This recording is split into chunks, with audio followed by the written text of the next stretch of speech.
Krishna friends, welcome to my channel. તો જન્માષ્ટમીના પાવન પર્વ પર લડ્ડુ ગોપાલના ભોગ કે પ્રસાદ માટે આપણે આજે ડબલ લેયરની ચોકલેટ બરફી બનાવી રહ્યા છીએ કે જેને આપણે ઘરમાં રહેલી સામગ્રીઓમાંથી જ તૈયાર કરશું કે નહીં માવાની કે નહીં કે કોઈ પણ જાતના આર્ટિફિશિયલ કલરની જરૂર પડશે। તો ચાલો બનાવવાનું શરૂ કરીએ। એ પહેલા જો મારા વિડીયો તમને પસંદ આવતા હોય તો મારા વિડીયોને લાઈક કરજો અને મારી ચેનલને સબસ્ક્રાઇબ કરજો। આપણે મીઠાઈ માટે આપણે ડબલ લેયર વાળી ચોકલેટ બરફી બનાવી રહ્યા છીએ। તો તેના માટે એક કડાઈમાં 1 ચમચી જેટલું ઘી ઉમેરી દઈશું અને એને બરાબર રીતે ગરમ થવા દઈશું। ઘી સેજ હલકું ગરમ થાય ત્યાર પછી 1 કપ જેટલું મેં ડેસિકેટેડ કોકોનટ લીધેલું છે તેને ઉમેરી દઈશું અને એકદમ સરસ રીતે આપણે કોકોનટ કાચો સ્વાદ આવ્યો જાય ત્યાં સુધી આપણે કોકોનટને શેકી લઈશું।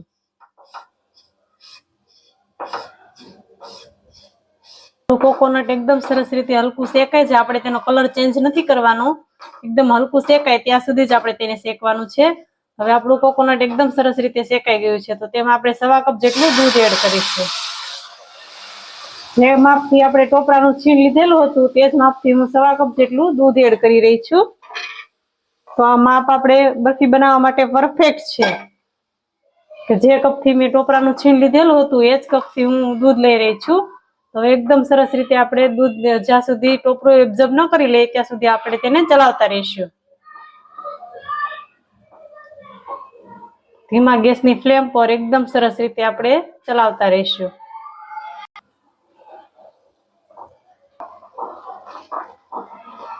હવે આપણું બધું દૂધ એકદમ સરસ રીતે એબ્ઝોર્બ થઈ ગયેલું છે। તો હવે આ સ્ટેજ ઉપર આપણે મીઠાશ માટે 3/4 કપ જેટલી ખાંડ ઉમેરીશું।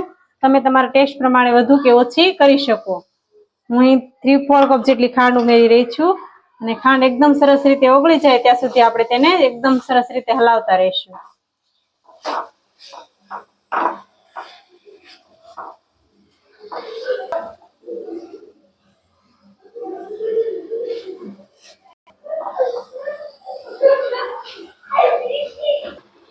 હવે આપણી ખાંડ એકદમ સરસ રીતે ઓગળીને મિક્સ થઈ ગઈ છે।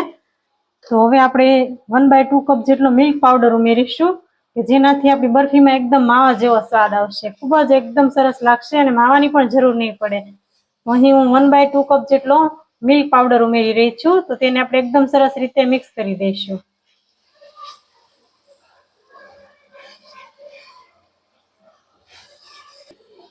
મિલ્ક પાવડર એકદમ સરસ રીતે મિક્સ કર્યા બાદ આપણે બદામનો ભૂકો મેં લીધેલો છે કે જેનાથી તેનો બરફીનો સ્વાદ એકદમ સરસ આવશે।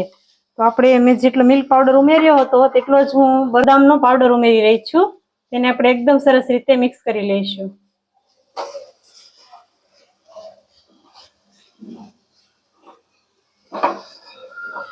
બદામ ઉમેર્યા પછી આપણે 7 થી 8 મિનિટ માટે આપણે તેને કૂક કરી લેવાનું છે કે જેથી બધી વસ્તુ એકદમ સરસ રીતે મિક્સ થઈ જાય અને આપણી બરફી એકદમ સરસ રીતે સેટ થાય। હવે આપણી બરફી એકદમ સરસ રીતે કૂક થઈ ગઈ છે તો ફ્લેવર માટે હું અહીં ઇલાયચીનો ઉપયોગ કરી રહી છું। તો ઇલાયચી આપણે એકદમ સરસ રીતે મિક્સ કરી લઈશું। જોઈ શકો છો કે આપણી બરફી એકદમ સરસ રીતે સેટ થઈ ગઈ છે અને આપણું પેન પણ એકદમ સરસ રીતે છોડવા માંડ્યું છે બરફી। તો આ સ્ટેજ ઉપર આપણે તેના 2 ભાગ કરી લઈશું આ રીતે।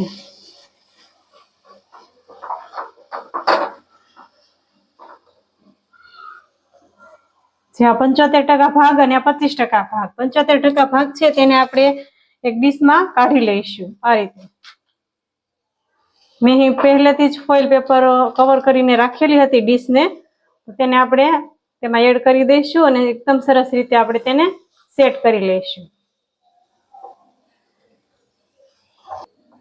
તો આ રીતે મેં અડધી બરફીને આ રીતે મેં ફોઇલ પેપરની અંદર સેટ કરી લીધેલી છે અને 25% જે આપણે ભાગ પેનમાં વધાર્યો હતો તેમાં આપણે કોકો પાવડર મિક્સ કરીશું અને થોડું એવું 2 ચમચી જેટલું દૂધ એડ કરીશું કારણ કે સરસ રીતે એકદમ મિક્સ થઈ જાય એટલા માટે।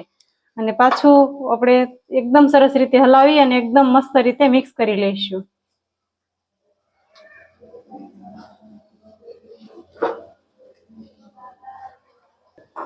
હવે આપણી બરફીમાં કોકો પાવડર એકદમ સરસ રીતે મિક્સ થઈ ગયો છે તો આપણે ગેસ બંધ કરી અને પેનને નીચે ઉતારી લઈશું।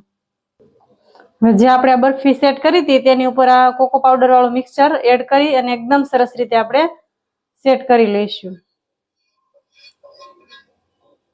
બધી બાજુથી ફેલાવી એકદમ સરસ રીતે આપણે બેટરને એકદમ મસ્ત રીતે સેટ કરી લઈશું.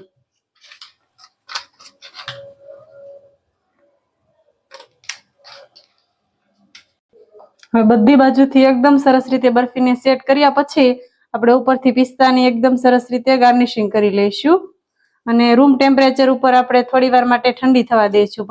પછી આપણે તેના પીસ કરી લઈશું. હવે આપણી ચોકલેટ બરફી એકદમ સરસ ઠંડી થઈ ગઈ છે તો આપણે તેને બહાર કાઢી લઈશું. હવે તેને આપણે કોઈ પણ મનચાહે શેપમાં એકદમ સરસ રીતે કટ કરી લઈશું છરીના મદદથી.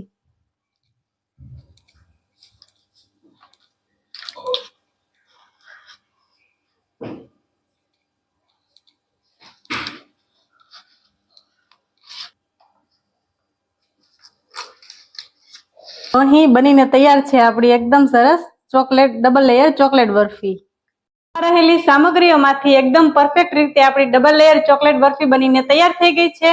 તો તમને અમારી રેસીપી કેવી લાગી તે તમે કમેન્ટ સેક્શનમાં જરૂરથી જણાવજો અને જો પસંદ આવી હોય તો મારા વિડીયોને લાઈક કરજો અને ફ્રેન્ડ્સ અને ફેમિલીમાં શેર કરજો અને સબસ્ક્રાઇબ કરવાનું ના ભૂલતા. તો મળીએ નવા વિડીયો સાથે.